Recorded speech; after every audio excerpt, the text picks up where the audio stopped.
It was November 2020, in the online world known as Twitter, where this weird mystery would get its start, when a user, Akihiro, would tweet out an interesting account that soon took the paranormal world by storm. It would read, quote, "Strange figure in live camera of Izu Skyline, November 1st, 2020 at 6 a.m. Even though it's so bright, it's pitch black and disturbing. I feel like the size is also bigger than the average person. Anyone know more?" End quote. Below, he would list a link which led to this website that hosted outdoor cameras all across the country, specifically cameras made for roads and traffic. The camera in question was actually placed in a remote area which headed towards Mount Fuji. The site itself is not that unusual, and it mainly just provides a new image taken by the camera every hour. And of course, it's the one he mentioned, taking this photo at 6 a.m., that had everyone curious. According to Akihiro, he had been reviewing images from the day in reverse order, when he would come to the 6 a.m. frame and noticed a dark pitch black figure just standing in the middle of the empty road. Now, since it was daybreak and the sun was coming up, it was odd that this figure had no shadow. Instead, it seemed like a solid silhouette. Interestingly, it's easy to find this location on Google Maps, and the strange part is, it is pretty isolated. The closest villages are pretty far off, and since in the image there is no vehicle, it means this person would have had to hike to the area, assuming that it is a person trying to play a prank, that is. But that wasn't the only interesting thing about this image. Remember, he would also mention the size of the being, stating that it was bigger than the average person. About that, the standard width of a 2-lane road in Japan is about 26 feet, so using that as a reference point, we can tell that the being in the photo is around 7 foot tall. However, if that was all there was to the story, it would just be one of those weird supernatural tales best suited for folklore. But there's a catch to this story. See, that website doesn't actually upload images from the day of. Instead, the uploaded images are actually from the past 7 days, and the catch is this. The site only stores those images for that 7 days, and then they disappear into the ether, and unless something like Web Archive catches them, they're gone forever. But that didn't happen. The Wayback Machine did capture images on the days surrounding November 1st, when the being supposedly showed up, but November 1st itself was missing, meaning the only people who would have witnessed the image on the actual website was Akihiro and anyone following his Twitter that went and looked at the image. And since Akihiro himself didn't post a screenshot until 5 days after it was allegedly captured, anyone wanting to see it on the website only had those 2 days to do so. So that brings up another interesting point. Just how many of his followers did see it? Well, according to the tweet, some users did go there and verify its existence, and it seemed to be legit. Not to mention, Akihiro's account had been a totally normal everyday account since 2012, and never once did he hint towards the paranormal. Instead, he posted normal things like pictures of his food, dog, places he had been, and the news. So waiting 8 years to pull off a hoax seems kinda unlikely. But that brings us to the theories, and it's quite possible that he was not pulling a prank, but maybe someone else was. Could it be that someone, most likely a very tall person, simply put on dark clothing and hiked there, and stood where he knew where the camera was? A black thick coat could have rendered such a dark silhouette in the right settings, and depending on the perspective, it could even make him appear taller. All the person would have to do is go stand when he knew the photo would be taken. Likewise, it could have just been someone passing through. Maybe they were hiking and decided to cross the road at that point.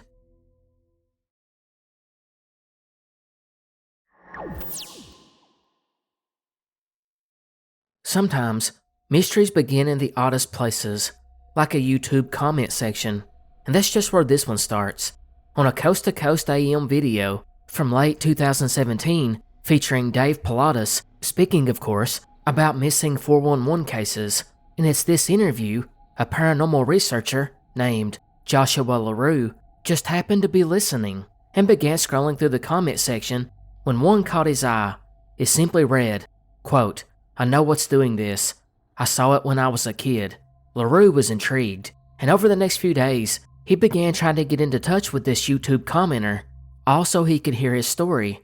He would finally arrange that 1 week later, when he got him on the phone and started listening to his account. The man, who would go by the name John, would tell a story about growing up in the mid-1990s in a rural part of Pennsylvania. It's here he lived surrounded by his cousins, aunts, uncles, and grandparents, whom he saw all the time. In particular, he often played with his cousin Tim, and one day, John, his cousins, and a few other kids were playing in the fields and woods. As nighttime came, they wrapped up and everyone parted ways. John and Tim walked off together and started going up the dirt road back to their homes. Tim was out in front by a few feet when suddenly, John would see it. He described a black hole opening in the edge of the shrubs along the road. Then, a pitch black outline of a person reached out and grabbed Tim, pulled him inside, and the hole instantly closed. John, like anyone would be, was shocked, and he didn't know what to do. So he took off running home and rushed in to tell his parents and grandparents, who obviously didn't believe him, thinking it was some kind of prank. So, like most parents, they just sent him to bed. The next morning, he would awake, and he was still panicking. He couldn't believe what had happened. He jumped up from his bed and rushed to his aunts and uncles, nearly hysterical, and he would ask, "What happened to Tim? Where is he?" Tim's parents, in a casual tone, simply replied, "He's in the back bedroom, playing with your little brother." John must have thought he was losing it, especially once Tim and his brother walked into the room. John was stunned and asked Tim what had happened, and he acted like nothing strange had occurred. He then told John to come outside and play. John, though, was flabbergasted and watched as they ran outside.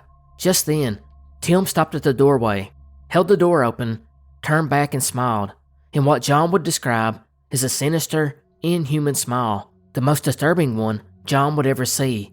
He then walked out the door, and the two never spoke about the incident again.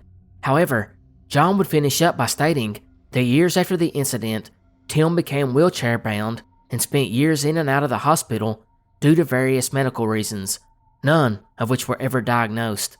So what about theories? Considering that it was the twilight of the evening, and he might have been nervous walking home in the dark and surrounding forest, perhaps Tim slipped off without John seeing him do so, and he just imagined the whole thing. Or the memories over the decades just become distorted. Of course, another likely scenario is this random YouTube commenter was just spinning a tale and was just happy that someone asked to hear about it. Or maybe John himself was somehow pranked by the other kids. Or maybe this really is the answer to the missing 411 cases.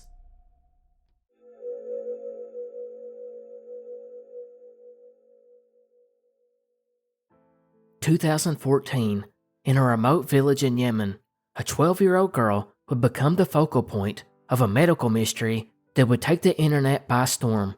It was a dusty afternoon when Saadiya Saleh was overcome by emotion.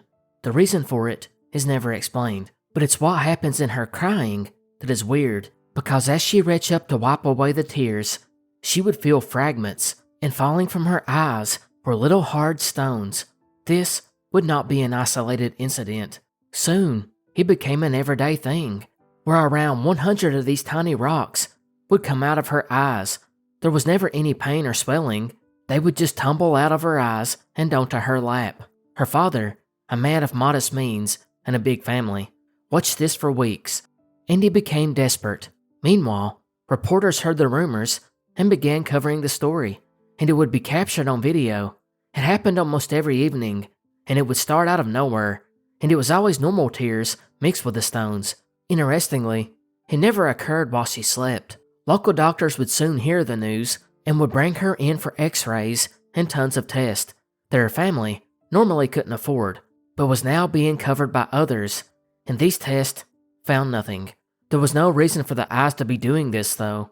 Now, if you're thinking this was some kind of hoax, well, doctors thought so too, but they were there during the crying episodes, and they watched closely, and they could never find any instance that this was some sort of prank. And with that, many chalked it up to being a rare genetic quirk, or possibly something from the landscape causing it. In fact, this was not the only time that this had happened here. See, about a year prior, in the same province where she lived, another 15-year-old girl experienced the same exact thing. except in her case, in addition to the stones, she suffered blackouts and swelling. After some charity stepped in though, she was flown to Jordan for treatment, and the issue stopped. So that must mean this is a local phenomenon, and legit medical mystery, right? Well, maybe not, because almost 20 years prior, back in 1996, a Lebanese girl suffered the same issues. She would cry sharp crystals from her eyes for months. Reporters showed up from all over the area to record them falling from her retina. It was a big story for the time, considering the internet didn't spread news as quick back then. However, years later, after the girl had become an adult, she would tell reporters in follow-up interviews that the whole thing was a publicity stunt orchestrated by her mother, although she would never explain how she did it. So, is this the same thing in Saadiya's case?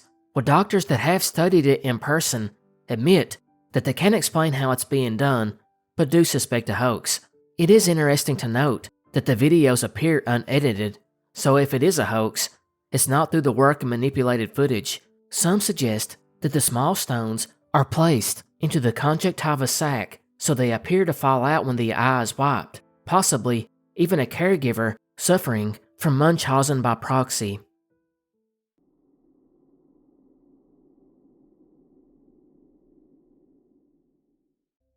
June 1768, Shepton Mallet, Somerset, England. A man known as Owen Parfitt was sitting on the porch of his home, quietly taking in the sun from the summer evening and speaking to the random passerbys. The 69-year-old had lived an exciting life, serving in the British military where he had been stationed in Africa. He had left home at an early age to become a soldier and leave behind the life of a tailor, which is what his father had been. But he wasn't just in Africa. Rumors would pour into his family over the decades, from merchants who would tell townsfolk they had encountered him in various places around the world. Even some stated he lived in America for a while.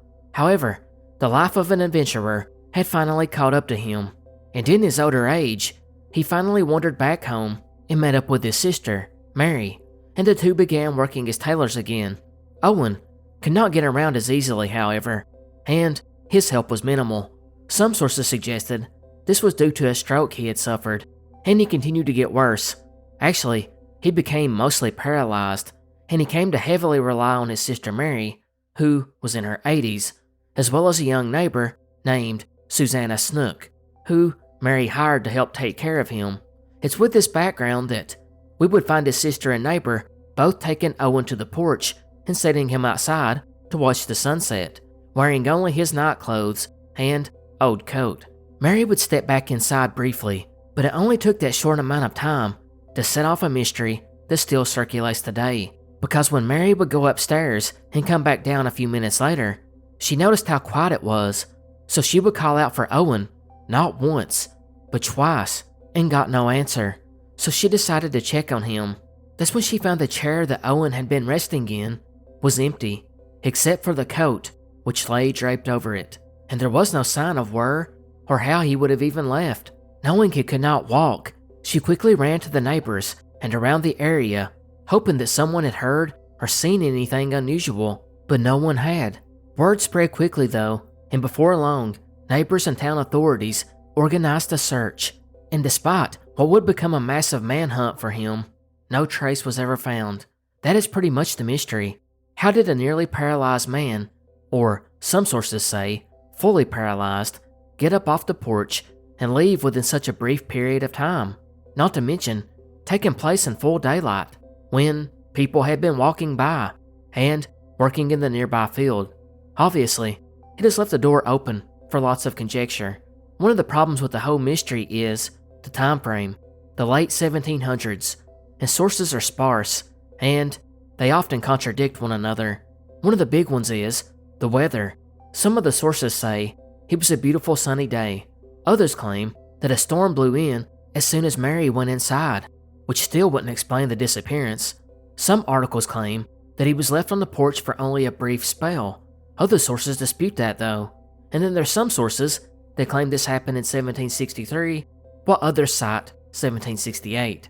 We do know, thanks to the preservation of some records, that in 1813, about 50 years after, A skeleton was found by a man digging his garden, and it was just 150 yards away from the home where Owen lived. Everyone basically assumed it was Owen's body, but a medical examiner would soon rule that it had belonged to a young woman. Other than that, the only other lead investigators ever had came from rumors that swirled that Owen had been spotted wandering around in a town called Frome, which was about 10 miles away from his home. Yet, there was no one able to corroborate that rumor. So let's take a look at the theories. First, he was abducted by someone, but why is unknown, although it has been suggested he was possibly motivated by something in the past, considering that Owen had led a somewhat dangerous existence and made some enemies along the way. Fighting and having a violent temper could have led to someone wanting to get revenge, or it could have been someone trying to rob him. It would have been simple enough to throw him into the cart and move away quickly, which would explain the complete disappearance of evidence, although it doesn't explain how it was done in broad daylight, not to mention in the short amount of time. On top of that, it was haymaking season, so many people were in the nearby fields working. However, we have to take a look at one plausible but bizarre scenario.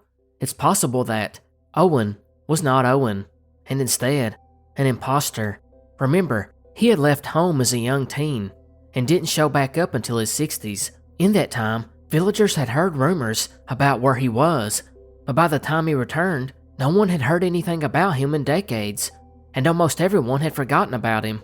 In fact, it was said that when he returned, the only person that recognized him was his sister, although her memory would have been obviously challenged after that long, and it's quite possible she just wanted it to be Owen. But why would he do it? Well, maybe this imposter had health ailments of his own and wanted to be taken care of, but maybe he wasn't that immobile and he left when it was convenient for him to do so. Or it's even possible that Owen himself wasn't immobile and he had been pretending. This would explain the sightings in the nearby town afterwards. Of course, it is odd that he left in his night clothes and without pockets to carry anything in. Others suggest that it was an accident or sudden death due to another stroke, and his body was then hidden while Mary remained inside, although that doesn't make much sense either.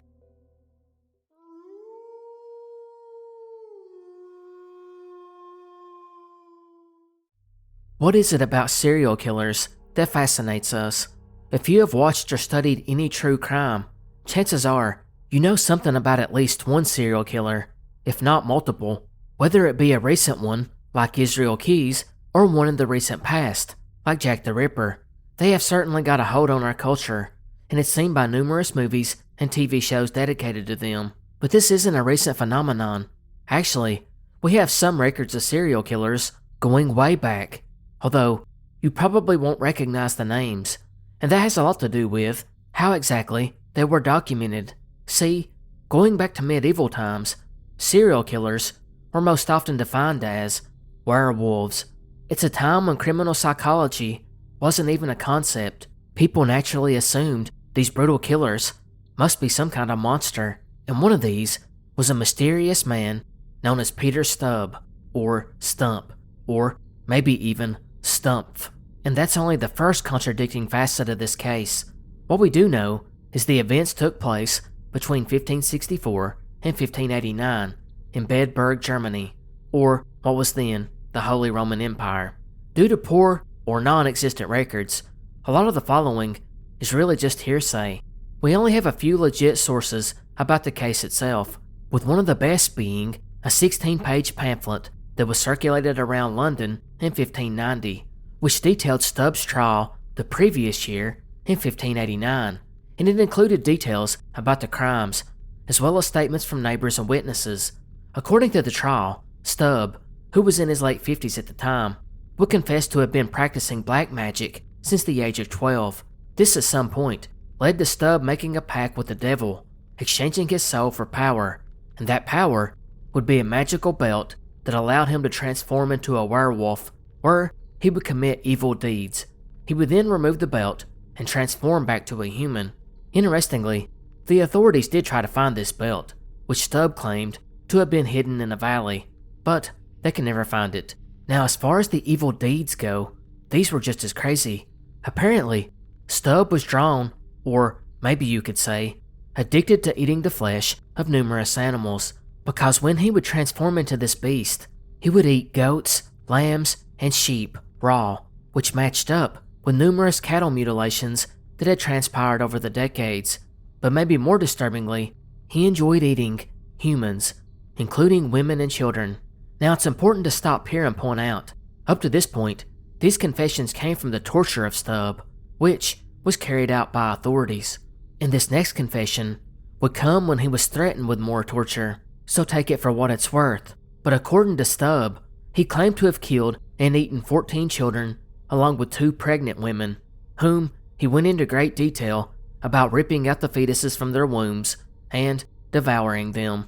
Along with that confession, he would state he had also killed his own son, whose brains he then devoured. Apparently, he did love his son, but after transforming into a wolf, he could not contain himself. The crimes didn't stop there though, because in addition to this, Stubb allegedly went into an incestuous relationship with his daughter, who was also sentenced to die because of the relationship. Finally, Stubb would also confess to having sexual intercourse with a succubus, which was sent to him by the devil. In all, his reign of terror apparently lasted about 25 years, and he killed at least 16 people, but probably more. But considering he was tortured, isn't it possible he just made all of this up? Well, according to the records, there had been a fear and panic in the entire region for years, and most people were afraid to travel outside without some kind of heavy protection. Likewise, there were numerous accounts of limbs and bodies found in fields, and this would oftentimes lead to prayers from locals who were desperate to drive out whatever was haunting the area. It's not clear what led to Stubb being captured, but what we do know is hunters and dogs eventually traced him down while he was in his wolf form, and they cornered him. He then removed his belt and transformed back into a man, and everyone was stunned to see it was longtime resident Peter Stubb, who then confessed to the multiple crimes. Now it only gets worse from here, because Stubb's execution, which is mentioned, happened on Halloween of 1589, was one of the most brutal on record, as he was put onto a wheel and had his flesh torn from his body with red-hot pincers. Then his limbs were broken with the blunt side of an axe head before he was beheaded and burned. His daughter was also filleted, strangled, and burned, along with Stubb's mistress, who was described as a distant relative. At the end, a pole was erected with the torture wheel and figure of a wolf placed on top, along with Stubb's severed head. But that brings us to the mystery part. How much of this account is true? Well, considering there's only a few sources, and they all seem to have contradicting info, it's hard to say for sure. The closest source to the events was actually the diary of a city councilor of Cologne named Hermann von Weinsberg, who lived about 25 miles away from the events. Interestingly, he reported the crimes as fact, but seemed dismissive of the whole magic belt werewolf stuff. He also noted that it was a fact that Stubb was a notorious thief. The other 2 sources we have for this case claim similar accounts, but confirm that the other distant relative Stubb was sleeping with was his own godmother, while he was allegedly caught after he attacked a farmer who in turn chopped the werewolf's paw off, causing it to turn human. Stubb, once back into human form, was missing his hand, and it blew his cover as the werewolf. Despite all the contradictions, there are consistencies. A man with that name was executed on Halloween of 1589 due to his crimes in Bedburg. He did have an affair with his daughter and at least one other woman, although who she was and how she was related to him varies. He also killed at least 16 people and could transform into a werewolf and was executed in a brutal way, which suggests Stubb, or Stump, whatever his name was, probably was a very violent man whose crimes were probably exaggerated in later tellings, especially due to the torture. But he was a criminal nonetheless. Of course, others think that something was obviously terrifying this region, and Stubb, whose hand just happened to be missing, was a good scapegoat for the religious authority to bring some control back to the area. And unfortunately, he was just an innocent man caught up in a bad situation. Or maybe he was a real werewolf. Hey guys, you know what time it is. It's the Small Mystery Roundup, where we take a look at mysteries where there's just not a lot of data, or just don't fit in real well. Tonight, we start with Fernvale Alien Invasion 1927. When one thinks of strange UFO and alien encounters, rarely do we picture this happening before the year 1947, the year of the Roswell crash, and it's even more rare that we would see it happening in some out-of-the-way little town. But maybe even crazier, we would never picture Australia. But that's exactly where this next story begins, in the tiny town of Fernvale, in Queensland's Australia, back in 1927, nearly 30 years before Roswell. Our story begins on a ranch where witnesses observed aerial light phenomena 2 nights in a row, which greatly disturbed the cattle. On the 3rd night, the light did not appear, but the herd was terrified. But on the next morning, 3 dead cows were found, apparently due to being scared to death. Now the main problem with this story is, this all comes from one person that we do not know the real identity of. See, we get this story from UFO investigator Bill Chalker, who went and talked to this individual in the 1980s, and he would only give his account under the initial A, which automatically leads to doubt in the story. According to him, he was 10 years old at the time of these encounters. In any event, A would go on to report others in the area would spot an apparition, while 3 pigs were attacked. 2 died from neck wounds and puncture marks all over the body. The 3rd vanished and was never found, although a huge patch of blood and pig hair was found 150 yards away. A few nights later, A was awakened by strange noises and told his parents, who thought he was imagining things. But the noises returned the next night, and it woke them too, sending them out to investigate. They didn't see anything, but the following morning, they found tracks from a Wellington boot. They also noticed a strong smell of poultry and big feathers in the area. The nighttime visitations kept occurring, and A's older brother would see a flying object one night in the valley, one that lit up the whole area. The next day, the boys went to investigate and found scorched grass about 30 feet in diameter. After this, multiple people, including A, began to see a huge bird in the area, then 2 of them, 3 to 4 times larger than most eagles. The weirdest part, though, would come at the end when the family would go to visit the neighbors and saw a stranger in a white suit who arrived, said nothing, and then disappeared into the darkness. Crazy story that can probably be attributed mostly to predator attacks and memory distortion. Hull werewolf. Werewolves are something we have not only discussed earlier in this video, but a few times throughout the series. One intriguing thing you may have noticed is, there are hardly any werewolf stories from England. A lot of this comes from the fact that they were hunted to extinction inside the country, with the last official wolf being killed in 1390, which all comes from the fact that kings put bounties on the animal. Because of this, by the time the werewolf scare was hitting other parts of Europe, England never flinched. It wasn't actually until centuries later, in the 1800s, that England would finally get its own version of the werewolf, and even stranger, he still gets cited to this day. The Beast of Barmston Drain, also known as Old Stinker, has mainly been sighted in and around a town called Hull, but it's in 2016 that he would make his return, when women began to report Old Stinker had terrorized them. One woman specifically described the creature as being an 8-foot tall werewolf with a human face and very, very bad breath, while another witness reported seeing a half-man, half-dog. There were also claims that the animal stood upright for a moment before running off on all 4s like a dog. Maybe the most frightening account, though, was the witness who claimed to have seen something tall and hairy jump over an 8-foot fence while carrying a German Shepherd in its jaws.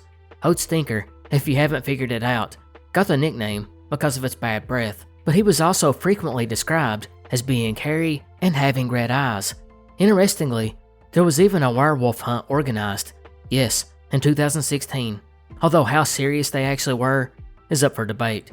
As far as theories go, well, Skeptoid.com actually had an article about this very story and these alleged sightings, and what they found was quite surprising, or should I say, what they didn't find, which is, there's no records of Old Stinker or the Hull werewolf before the year 2015, meaning these stories about the creature's sightings in the 1800s were created in 2015, further meaning this whole story is nothing but a tall tale. However, the sightings of 2016 are legit, or most likely so, but these have simple explanations, like misidentification of common animals like dogs, deer, or foxes, maybe even an escaped exotic pet like a leopard.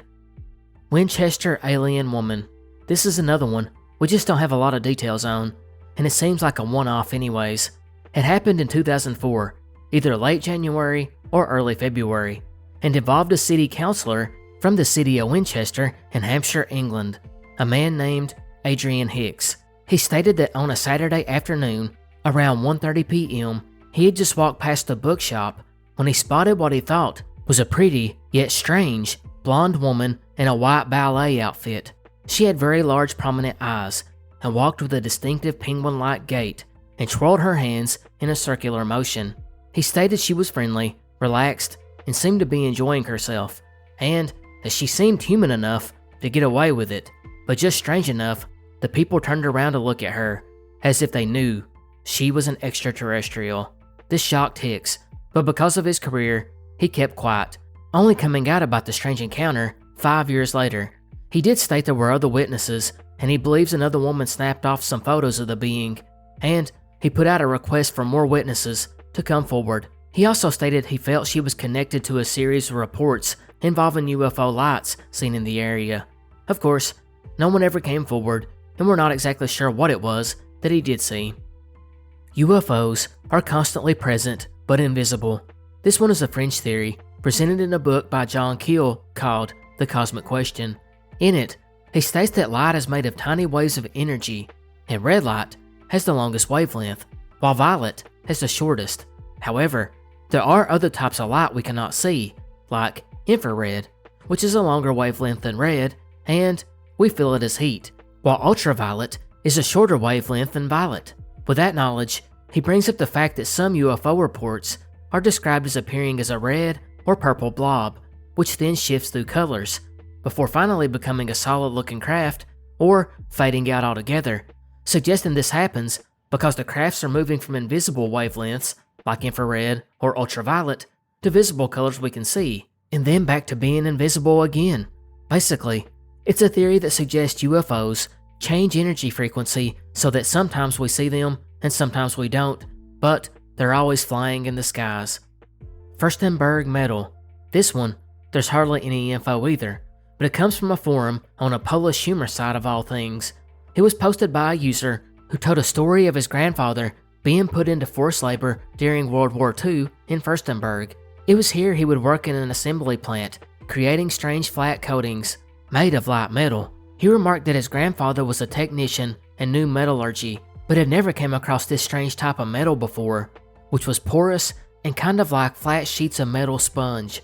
The pores were made like a network of channels, as if they were to get resin injected into them. They were very brittle and light, but once injected, they become a flexible composite material. After the war, his grandfather tried to find where it was he was sent and what this metal was, but he found out there were not any metallurgical plants in Furstenberg, at least officially, leaving the mystery of what this strange metal actually was. And according to the comments, most point out the metal foams were indeed being explored then, starting with the earliest patents in the 1920s, but not seeing full development until 1956. But it's quite possible this was just early experimentation, probably to be used as lightweight structural panels, such as doors, and the records were all destroyed during or after the war, so there's no way to verify. Trilobite sightings. The trilobite is a long-time extinct arthropod, one of the earliest groups to appear on fossil records. It's one of the most successful of all early animals, living in the ocean for nearly 270 million years with over 22,000 species. But how could an animal that's been extinct for 250 million years become a mystery? Well, that goes back to cryptozoology. Although there has never been a sighting of this creature, obviously, in the 1960s, scientists did come across some fresh track marks on the ocean floor that looked like fossilized walking tracks left by the trilobite, which made some of them wonder, could a hidden trilobite still be alive? There was actually an attempt to put together an expedition to try and find whatever animal did leave it, but there was never enough funding, and the project fell through, and the animal was never identified. The Whistling at Night game. This involves a game from Vietnam associated with a superstition regarding whistling at night. Specifically, it said that if the game is performed correctly, it summons spirits or snakes into one's home. It can only be done with one person, and they bring out the main items like sweet biscuits on a plate with a candle and lighter, incense stick, joss paper, and a timekeeping device. One then ties a bell over a doorway and turns off the lights.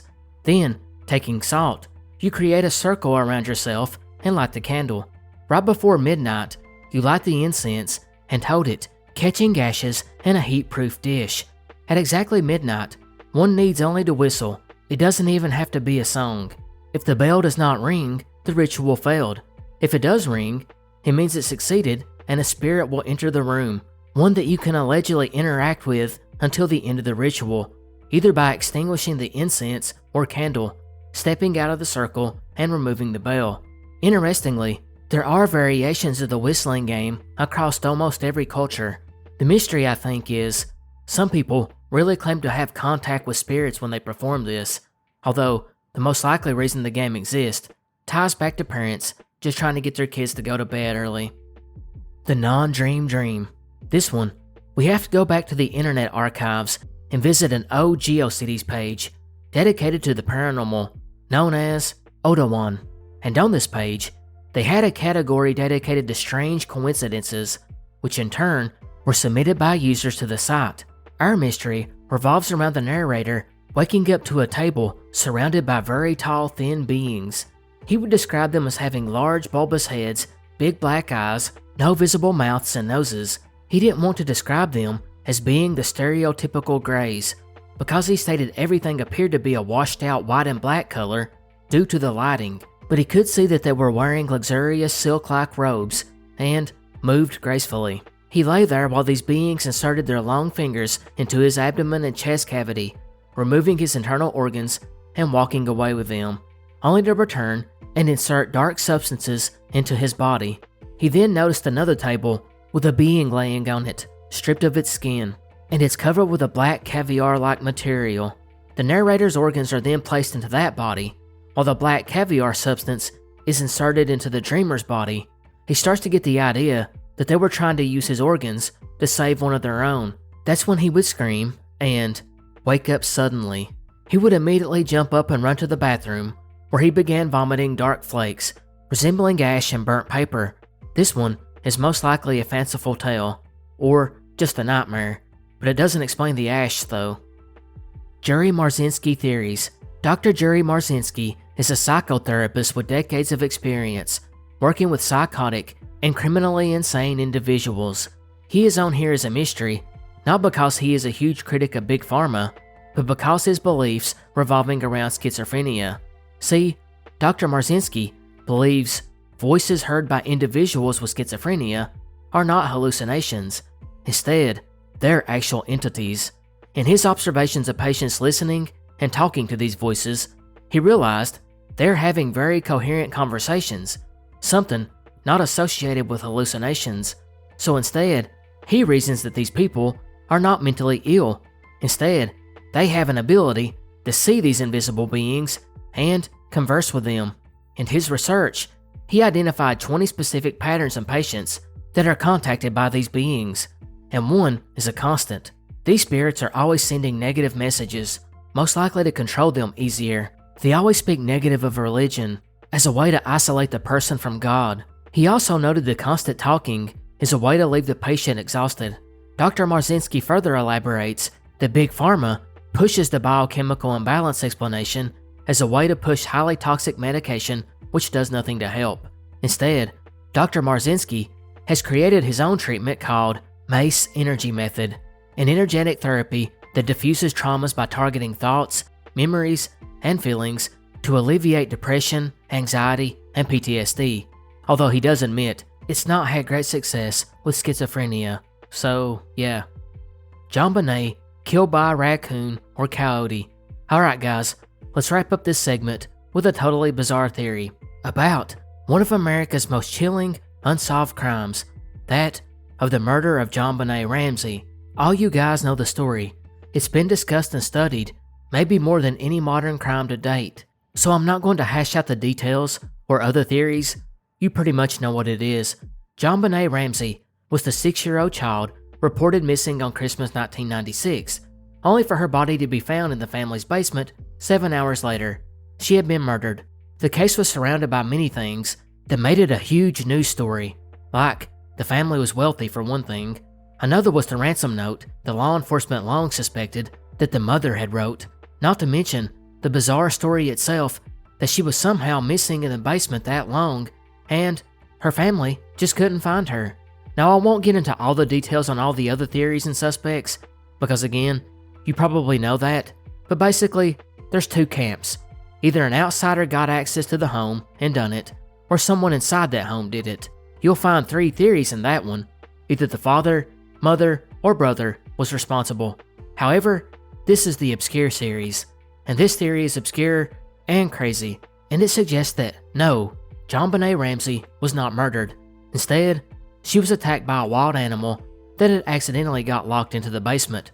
One theory specifically suggests a raccoon or coyote got inside, but there's also other suggestions, like a bear or even something like an owl, that somehow snuck by the family, presumably because they had the door open. They then shut the door back, never knowing that the animal was inside, leaving it scared, and it panicked and discovered JonBenet Ramsey later on and attacked her.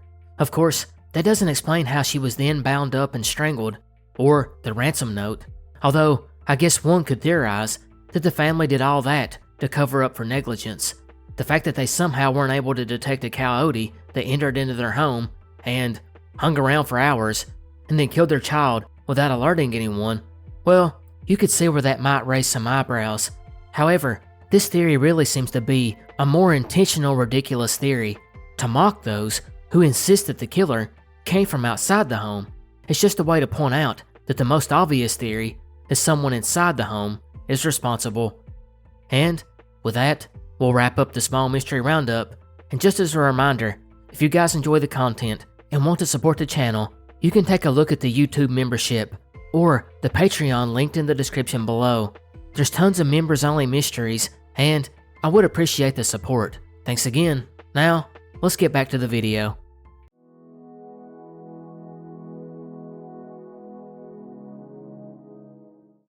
August 7th, 1806, Chimney Rock, Rutherford, North Carolina. It was around 6 p.m. near the Appalachians when 8-year-old Elizabeth Reeves was out playing in a cotton field about 50 yards away from her home when she suddenly spotted something. She would shout for her 11-year-old brother, Morgan, to look up at the mountain because there was a man there. Morgan dismissed his little sister's claims, believing that no one could be up there. But she kept telling him that there was a man up there moving rocks or picking up sticks or something. But then all of a sudden, she could see a whole group of people. Morgan, who was on the other side of the field, slowly walked over to where his sister stood and looked up into the mountain and called out to see if anyone would reply.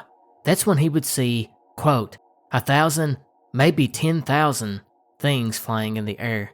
Hearing all this excitement, Elizabeth's younger sister, Polly, who was 4, along with a black lady who lived or worked there, I assume a slave, ran out to the children and then came back to tell their mother, a widow named Patsy Reeves.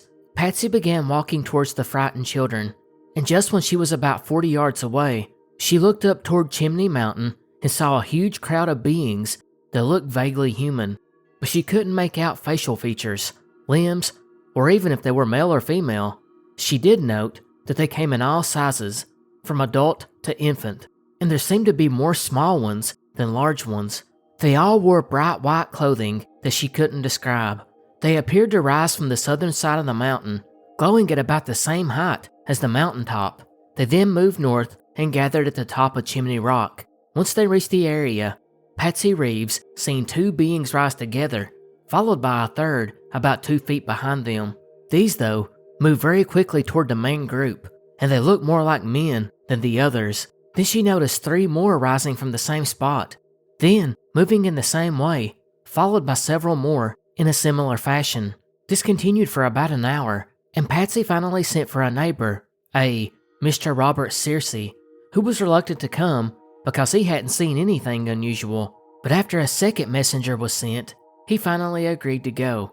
At first, he looked at the mountain and saw nothing, but after a second glance, he saw more white glittering humanoids gathered in this location than he had ever seen humans gathered anywhere.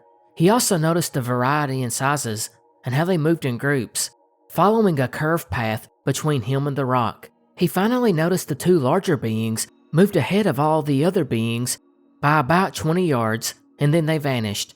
The whole experience left him feeling strange and weak, and that's pretty much it to this account. What makes it unique, of course, is the age. Coming from 1806, we don't hear a lot of extraterrestrial accounts from then.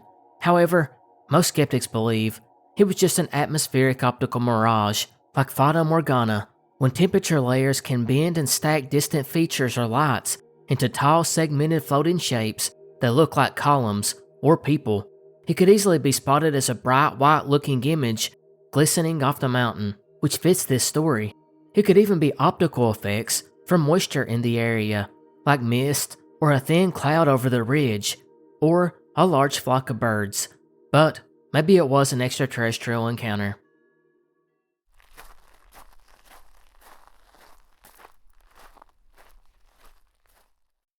One of the more famous mysteries we have looked at on our time at the channel is a case of unexplained phenomena called the Devil's Footprints.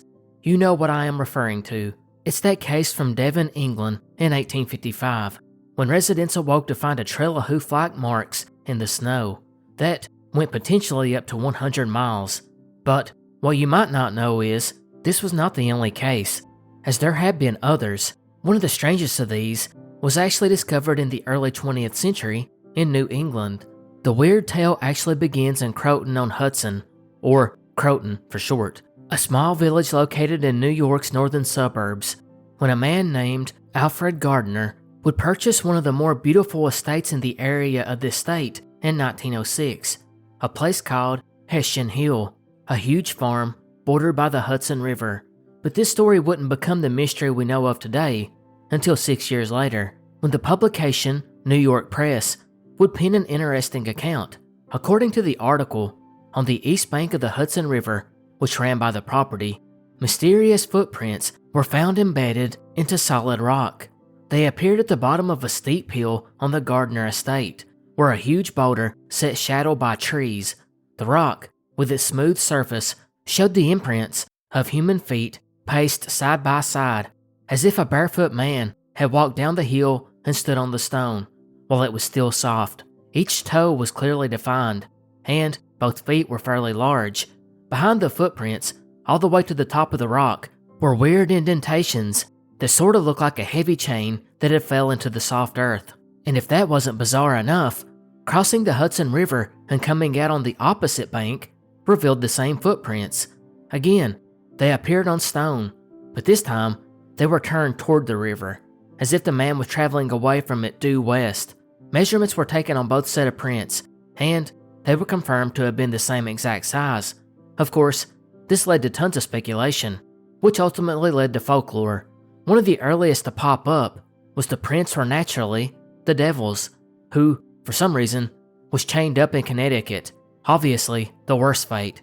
But he had somehow escaped and fled to New York, dragging his chain behind him. Others tried to point to a more plausible scenario, yet still unlikely, that it was from a prehistoric man trying to escape a serpent, who jumped over the Hudson and landed on the other side. The newspaper would continue by stating that the stones were covered with lichens and a thick moss, except for the parts where the footprints were embedded. These areas, nothing would grow. Interestingly, the paper never notes when it was that these footprints were actually discovered, instead speaking of it as if it was a locally known fact. And there is at least one article from nearly 20 years prior, in 1895, in the New York Daily Tribune, in which it documents the Devil's Track, where the imprint of 2 human feet can be found on the rock. However, the mystery in this one is twofold. For one, we don't know exactly what created these prints, and that's because they have been lost. It's quite possible they were destroyed during the construction of a home. As far as what made them, that's a little bit more difficult to say, considering we have no pictures or sketches. However, most believe it's nothing more than natural geological features, or something that was caused by weathering.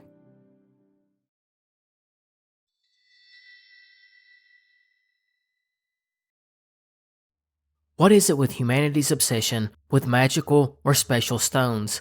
There are many examples spread throughout different cultures and time periods, like the Philosopher's Stone or the Stone of Destiny in Scotland. There are even cursed stones, like the one we are about to discuss, the Booya Stones.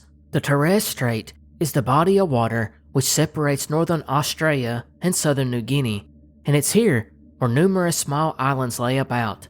And the peoples living here are pretty unique, because although they are not the same people of the Aboriginal Australians, nor the people of New Guinea, they are related to both groups, and it's these people that allegedly were in possession of a sacred stone that was said to emit an intense bluish green or violet light, and its rays had the ability to penetrate rock, iron, and even ships. When directed at any living being, it would drive them insane, as well as revealing their organs. Where this story originates is unclear. What we do know is 3 of the stones were said to exist, and they were held by the priest on the island known as Zogola. When the first Christian missionaries arrived to the islands, they began to destroy the local shrines, and 2 of the stones were lost. However, one of them remained and was taken by the villagers and hidden in a deep cave known only to the priest. Once the British found out about this, they began to research the claims, but could never find it, although rumors among the men began to circulate, claiming the stones were linked to Easter Island. Which brings us back to the focus of this narrative, an article from the Canberra Times on December 10th, 1936, when writer Ion Idris would discuss the legend and at least 2 Australians that searched for the stone, men known simply as Rawlings and Musgrove, who believed finding the Booya would make them rich. Noting that the effects might be caused by radium, they would search the island's volcanic mountain, thinking it might hide the stone. After weeks of exploring, they came across a concealed crevice that went deep into the mountain. They would begin exploring it, marking their paths along the way with chalk. Once they got deep inside, Rawlings would spot a blue mist seeping from a rock high above. Climbing up to a hidden platform, they would enter a chamber bathed in bluish light. In front of them, a pillar of violet light would rise from a deep volcano shaft. The rays shined through and illuminated the stone roof. Rawlings, despite Musgrove's warning, moved ahead and touched the rays, which made his body transparent and revealed bones inside. His eyes then turned purple and he began to go insane, and he attacked Musgrove, causing him to flee, escaping Rawlings, who was now a glowing skeletal figure wearing only trousers. Rawlings then lost control and in a trance started climbing down towards the stone, disappearing. Musgrove, on the other hand, tried to escape but found rock now blocking the exit, although the local islanders did frantically dig him out, and they would warn Musgrove that pursuing the Booya would lead to destruction.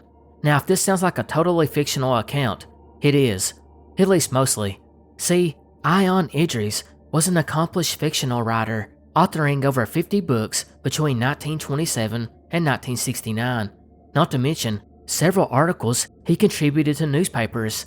And while Musgrove and Rawlings don't exist, at least there's no verified records that they exist, that doesn't mean the whole thing is fiction, because what Idris typically would do is take local lore along with some real historical facts and then spin a narrative more palatable than scholarly articles. And while that account was fictional, the stone itself is traced back through the oral history of the islanders, and Idris claimed that some of what he had wrote came from the Zogola that still inhabited the islands at the time of the writing.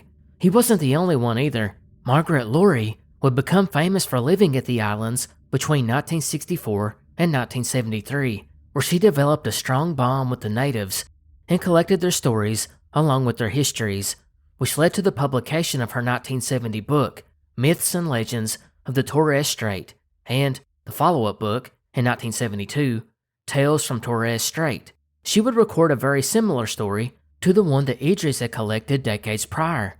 However, the stone's shining violet rays is second-hand account, and neither author observed it. Likewise, the radium part was just something Idris suggested, based on its description. But the mystery remains. What were the original stones? Does the one still exist?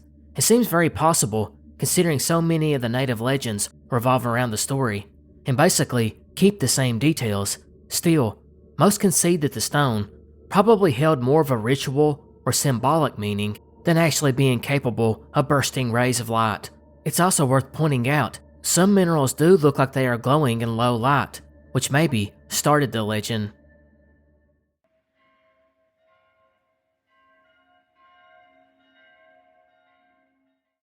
July 22nd, 1629, in a frontier outpost in what is now Albuquerque, New Mexico, a man known as Friar Alonso de Benavides was awaiting the arrival of the man that would take his place as custodian of the Franciscans. He had been superior of the Franciscan missions of New Mexico since 1622, and it was their sole goal to try and convert as many natives as they could to Catholicism.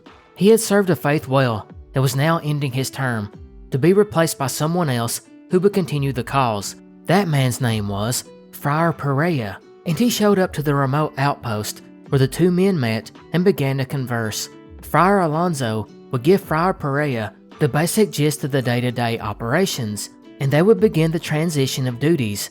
And it's here Friar Perea would give Alonso a letter that had came from the Archbishop-elect of Mexico, and it was a curious report. According to this letter, a woman named Mary of Jesus of Agreda had made contact with a tribe of indigenous peoples in New Mexico called the Humanos and Tilos. What is odd about this, you might ask? Well, Mary was still living in Spain. See, she was actually the superior at a community of nuns back in Agreda, and since 1620, she had claimed she had been visiting New Spain via an ability called biolocation, something we have discussed on this channel before. Biolocation is the alleged psychic ability, or in this case, miraculous ability, to be in two different places at the same time. According to her, and witnesses that vouch for her, she would go into a trance and would be teleported, or she sometimes said, transported by the aids of the angels to settlements of these two tribes, who were in New Mexico. It's here at these settlements the Blue Nun, or as she would come to be known, the Lady in Blue, would minister to them, all the while never leaving the monastery. Interestingly, she gave very descriptive reports of New Mexico. During her prayers, she would go into her trance and see bronze-skinned men and women in the wilderness of what is now New Mexico and Texas. She would note they used jawbones and teeth of animals to fashion their weapons. Their food was primitive, and for light, they used wooden torches. She knew she had been sent to bring them the Word of God, and she would visit over 500 times in that 9-year period, using this spiritual teleportation. She was even able to speak to them in their own language, and she even healed the sick. As she began to gain converts, she urged them to contact the local Franciscan friars, where our man, Friar Alonso, was at, and asked them to construct new missions for other tribes. Safe to say, she had created quite a stir back in Spain, and if not for her close relationship with the king, she probably would have faced the wrath of the Spanish Inquisition. Now, the Archbishop had sent Alonso this letter, and in it, he wrote that he had not heard of a tribe called the Tilos, which Mary claimed to have visited, but he had heard of Tejas, which were on the far reaches of New Spain in what is now Texas.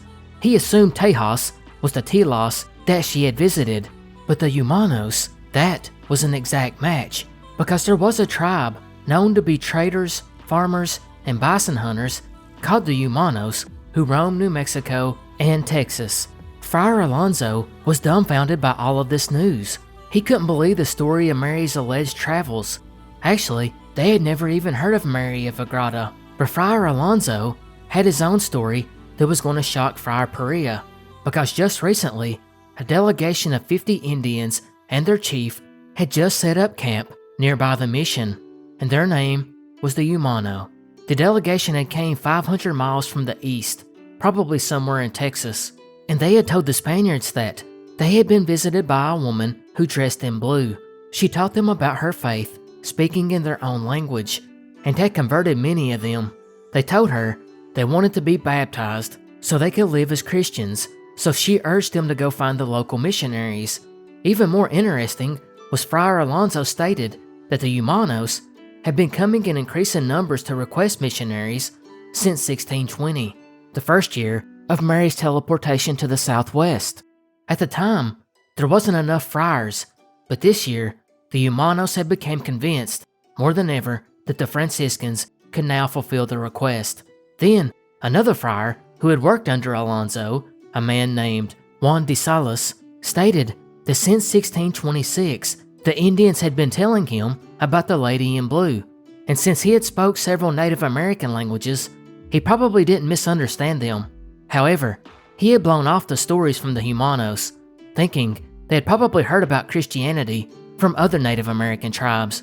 But when the Spanish showed the natives a small painting of another nun from a convent who wore the same clothes as Mary, the natives stated that it did look like the woman in the portrait, except Mary was young and beautiful, which Mary was, unlike the woman in the painting. They also stated she had came to them from the sky. The Spanish knew they had to investigate further, and they traveled the long distance back to the village, where they met with many thankful Humano villagers who had already built crosses and altars, because the Lady in Blue had told them to. For several days, the friars baptized the Indians, and they taught them prayers and healed the sick. With this evidence, Alonso went back to Spain, where he would inform the king and the pope of the news, and would even meet with Mary herself. And Friar Alonso, after spending many months interviewing her, stated her detailed knowledge of New Mexico was legit. And that brings us to the mystery. What did the Humano tribe really see?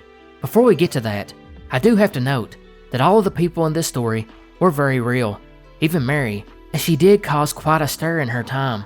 And it was also documented by the missionaries that had met the Humano that no group of Indians that the Spanish would ever meet knew as much about Christianity as the Humano. They were said to have been very knowledgeable about the scripture, so much so that it shocked the Spanish. But having said that, what about theories? Well, the first one is sort of a hybrid theory. The Humano were coming to the Spanish more and more and had been asking for baptism and to be taught Christianity. And meanwhile, Mary really was a mystic who claimed to have had these abilities, but the whole thing was just a coincidence, and neither were connected to the other. A lot of skeptics would even claim that the Humano's real drive in this was protection from the Apache, which once they converted to Christianity, the Spanish would be obligated to protect them. The part about the woman in blue may have came from the Humano traditions, but the friars, who were in need of more converts, just rode with the story of Mary, which influenced the king to keep funding their mission in the Southwest. Of course, this theory doesn't really explain how the Humano knew so much about Christianity, or how Mary had even heard of them. That's why so many believe this was a true miracle, that God had used Mary to reach the Humano and spread the word.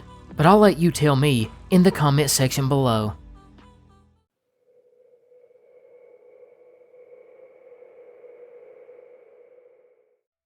(1991) A 35-year-old, Christopher Case, would leave his home in Seattle to go to a work conference being held in San Francisco. Chris had moved to Seattle from Raleigh, North Carolina, where he had previously worked as a radio broadcaster. I can only assume that this work conference was broadcaster related, since there is no official record. But on this trip, Chris would meet a woman that he seemed to get along with very well. They both seemed to love the same music and spent hours together talking. Things were going well, but the woman would begin to make sexual advances toward Chris, and Chris was not interested and politely declined. This enraged the unnamed woman, who would end up telling him that she was a witch and that she was going to put a curse on him, and that he would be dead within a week. This curse, well, it freaked Chris out. He would call his friends and vent and ask them for an opinion on what he should do. He even caught a friend who was allegedly a psychic. This friend would later tell investigators that he was a stable person and he did not believe in witchcraft or the occult prior to this incident. But more disturbingly, he had told her, "They're after me. I am very, very afraid, extremely afraid, that I could die from this." He went on to say he was afraid that the witch had been attacking him all night and cutting him. He said he had woke up with little cuts on the ends of his fingers, and on April 18th, one of Chris's friends would call the authorities in Seattle to ask for a wellness check to be done, because she had not been able to get a hold of him and feared for his safety. And for context here, I'm not sure if this is the same friend that was the psychic or not, but I think it is. Anyways, she would end up telling the police about the whole story with the witch and the curse and how Chris was getting paranoid and terrified.